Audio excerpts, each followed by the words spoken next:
मेरा नाम है नियति पटेल और मेरा मैं क्लास एमएससी फोर्थ सेमेस्टर की स्टूडेंट हूँ।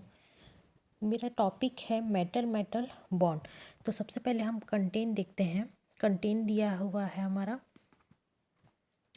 सबसे पहले हमारा कंटेंट में है introduction, types of metal metal bond, molecular orbital theory, bond order calculation, example, experimental evidence, types of complex और एप्लीकेशन।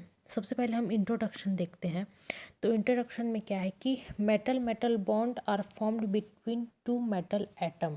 मतलब कि मेटल मेटल बॉन्ड का मतलब होता है दो मेटल एटम के बीच direct bonding. Common in transition metal complex. ये बॉन्डिंग मेनली ट्रांजिशन मेटल में होती है क्योंकि उनके पास डी ऑर्बिटल अवेलेबल होते हैं। Involve D orbital overlap. इस टाइप की बॉन्डिंग से कॉम्प्लेक्स की स्टेबिलिटी और स्ट्रक्चर दोनों इफ़ेक्ट होते हैं। फिर हमारा है types of metal metal bond. तो यहाँ दिया हुआ है, ये देखिए, single sigma, double sigma pi, triple sigma 2 पाई और ये चौथा नंबर है quadruple sigma plus 2 pi delta. तो इसका है कि मेटल मेटल बॉन्ड अलग अलग टाइप के होते हैं डिपेंडिंग ऑन ओवरलैप।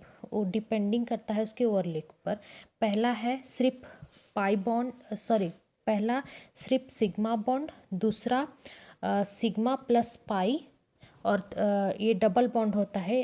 पहला जो मैंने बताया सिग्मा बॉन्ड वो सिंगल बॉन्ड और दूसरा डबल जो बॉन्ड है वो सिग्मा प्लस पाई होता है और ट्रिपल बॉन्ड में सिग्मा प्लस 2 पाई होता है और क्वाड्रुपल में sigma plus 2 pi plus delta होता है। इसमें सबसे स्पेशल होता है डेल्टा बॉन्ड जो सिर्फ डी ऑर्बिटल से बनता है। फिर है हमारा मॉलिक्यूलर ऑर्बिटल थ्योरी। तो इसमें क्या है कि मॉलिक्यूलर ऑर्बिटल थ्योरी के अकॉर्डिंग, तो ये देखिए मॉलिक्यूलर ऑर्बिटल थ्योरी में क्या है। तो सबसे पहले हमारा सिग्मा बॉन्ड, फिर है हमारा पाई बॉन्ड, फिर है डेल्टा बॉन्ड। तो इसको मैं समझाती हूँ। तो मॉलिक्यूलर ऑर्बिटल थ्योरी के अकॉर्डिंग बॉन्डिंग ऑर्बिटल बनने के लिए एटॉमिक ऑर्बिटल ओवरलैप करते हैं।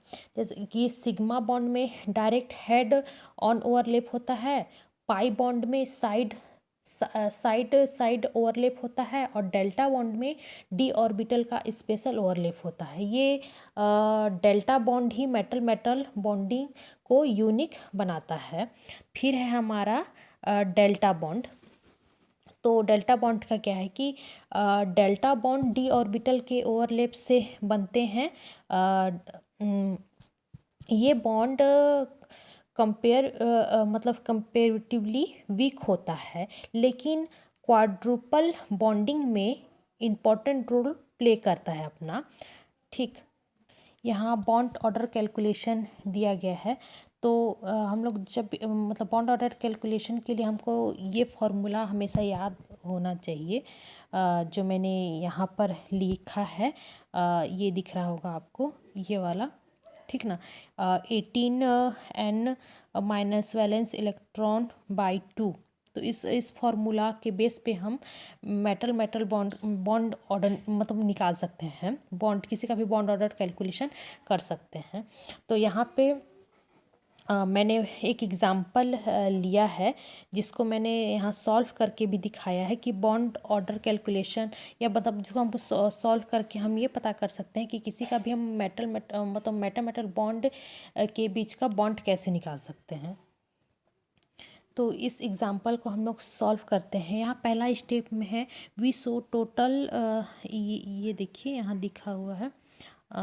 ये इस एग्ज़ाम्पल को हम लोग शो कर रहे हैं। ये पहला स्टेप है, ये दूसरा स्टेप है, फिर ये तीसरा स्टेप है, ये कंटिन्यू ये चलता गया है। तो सबसे पहले है we show total number of metal is 2, मतलब मैग्नीशियम में मैग्नीशियम में यहाँ पे मतलब n is equal to 2 metal, 2 metal है।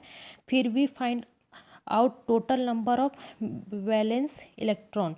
तो वैलेंस इलेक्ट्रॉन निकालने के लिए हमको वैलेंस इलेक्ट्रॉन निकालने के लिए तो वैलेंस इलेक्ट्रॉन निकालने के लिए हमको सबसे पहले आउटर सेल याद होना चाहिए।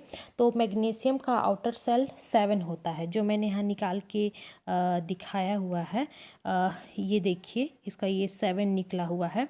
और यहाँ पे जो CO है वो कार्बोनिल लिगेंड है, वो 2 है, ठीक ना। इसके बाद फिर यहाँ पे मैंने सॉल्व किया 7 इंटू 2 प्लस 2 इंटू 10। तो इसको जब हम लोग सॉल्व किए तो 7 2 ज़ा 14 और 10 2 ज़ा 20। इसके बाद 14 और 20 को प्लस किए तो यहाँ पे 34 आ गया हमारा।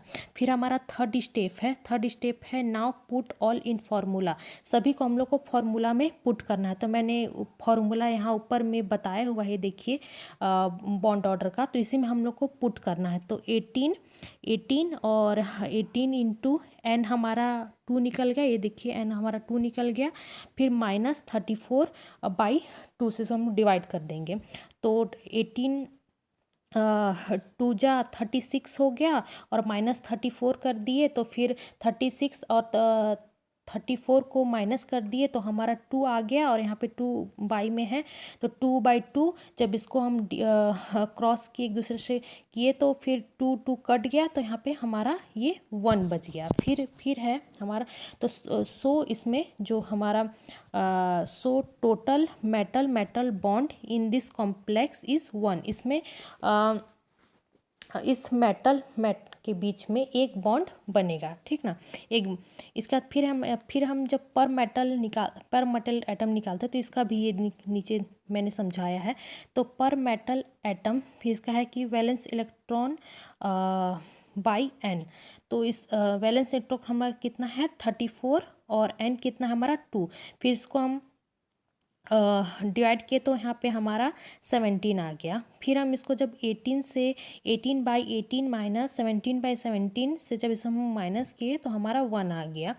तो ये कैलकुलेशन आपको जहाँ तक मेरे को ऐसा लग रहा है कि मैंने समझा दिया है। फिर हम आगे देखते हैं एक और, ये बहुत मतलब जो एक और एग्ज़ाम्पल मैंने यहाँ एक और एग्ज़ाम्पल लिया है। ये वाला एग्ज़ाम्पल ये बहुत काफ़ी इम्पॉर्टेंट एग्ज़ाम्पल है। तो इसका स्ट्रक्चर भी यहाँ दिया हुआ है। फिर हम देखते हैं एक्सपेरिमेंटल एविडेंस में क्या बताया गया है कि यहाँ मेटल बॉन्ड को प्रूव करने के लिए यहाँ इसका मैं बात कर रही हूँ एक्सरे वाला का, ठीक ना। यहाँ मेटल बॉन्ड को प्रूव करने के लिए एक्सरे क्रिस्टलोग्राफी यूज़ होती है। अगर बॉन्ड डिस्टेंस छोटा होता है तो बॉन्ड स्ट्रॉन्ग होता है, ठीक ना। और अगर डिस्टेंस बड़ा होता है तो बॉन्ड वीक होता है।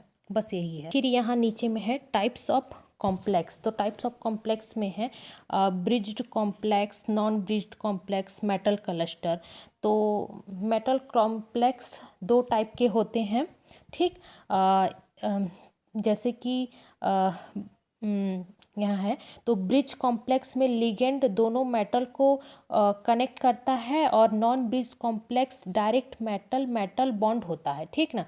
और क्लस्टर भी इम्पॉर्टेंट होते हैं जहाँ मल्टीपल मेटल जुड़े होते हैं। फिर देखते हैं हम एप्लीकेशन। तो एप्लीकेशन में कहाँ कहाँ इसका यूज़ होता है, तो कैटलिस्ट में, बायो इनऑर्गेनिक केमिस्ट्री में, मटेरियल साइंस में और नैनो टेक्नोलॉजी में।